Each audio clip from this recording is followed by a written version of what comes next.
קצת מחתים יעשה שנית. למה?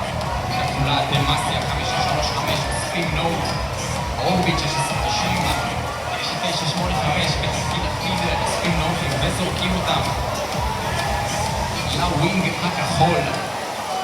כעת גם מיסקה עושים את זה, אנחנו רואים את תפקיד הכולה עם אסטרטגיה מעניינת של הסנת נוטים. לאחר מכן פנייה מהירה שלהם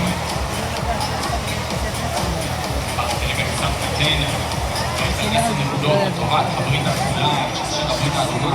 קראה כמה נוטים מעולים עם מסירה של מיסקר שיוצאת החוצה מגבולות המגרש. כעת ניתן ל9 נקודות. יש לנו רמקול מוגבר עבור הברית הכחולה, האם הם יספיקו לנצל אותו? אורביט מנצלים אותו עם תו אחד, נותרו עוד שניות בודדות, האם אורביט יספיקו לנצל עוד תו? הם לא עושים זאת, כל תו מוגבר שכזה שווה 5 נקודות במקום 2, זה עוזר לברית הכחולה לפתוח מחדש את הפער, חלק על 14 נקודות. אנחנו עם דקה שנותרה למקצה.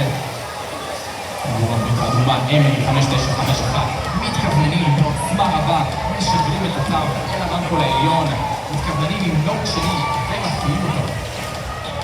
רואים קצת בלגן באזור הסורס האדום במאסיה, מבצעים שם פעולות הגנה באזור המוגן. יש להם שלט נהג חדש על הרובוט, זה לא מפריע להם לתמרן דרך המגרש ביעילות רבה ולהגיע אל הסורס האדום. יש לנו 25 שניות לסיום, הפער הוא כרגע 18 נקודות לטובת הברית הכחולה.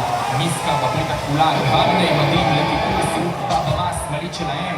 עבור הברית האדומה אנחנו רואים את מרינרס גם כן מתכווננים וגם את קבוצת הבוגרים. הם מנסים לנקד עד הרגע האחרון, הברית הכחולה כבר הבטיחה את נקודת הדירוג של המלאדים. רוצה כעת להבטיח